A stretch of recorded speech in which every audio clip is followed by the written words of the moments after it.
This is how Johnny and I spent our Saturday afternoon. This trailer, I loaded with wood yesterday, the second load. I had to leave on the trailer because I just didn't have the energy to move it out. And if you watch the previous video on how I got stuck in the mud, you can understand why. In that video, I had the first load of wood. Today we unloaded the trailer. I drove as far back as I could. You can see how we're not going anywhere from this point. I'm bottoming out over here, and I have this hill to go up to. I have a gully over here for the rainwater to go down. This helped pushing the wheel barrels up, and Johnny was a big help today. He took a couple of pieces at a time, and he used our little yellow wheelbarrow. This used to be a mulch pile that I had a few years ago, 2 years exactly. This thing was level to the top with leaves, and I had a little bit of mulch that I threw in there. It mulched right down. Funny thing, on this side it was the same thing.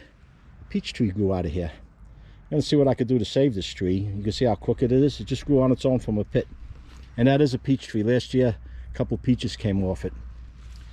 But anyway, this is where I'm keeping my extra wood. This is all oak that I split by hand. Most of it's oak. This was a load I picked up a couple of weeks ago, and this was the second load that I picked up yesterday. And I'm marking my wood. See here, I have 4/10/2020. The reason I'm doing this, I always thought I would never forget which wood came in first, but as you start making piles, you start forgetting. Anyway, this wood will probably be good for the end of 2021, definitely for the beginning of 2022. A lot of it is that swamp maple. There's a couple of pieces of locust in the back. That's about it. It's these pieces like this that are killers. Coming up that hill, I had all to do to push this up. I don't know if the wood's getting heavier or what the story is, but it's up here now. Next, this pile has to be split, and this pile has to be split.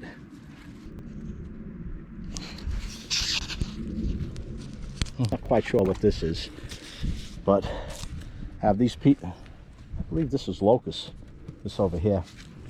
And this wood I got from a tree cutter. He had somebody that was picking up the wood, and they picked all the prime pieces up, but they left the scrubby pieces behind. Some of it's a little bit of a challenge to split by hand, but I'll get through it. This was from a homeowner that was cutting down trees, and he just wanted to get rid of the wood. And I have about another 2 loads I can get. I have to knock down these weeds back here. This is all forest back here. This is where I have a problem with the fox coming out, the coons, and they end up going to this chicken coop. You see these pallets back here?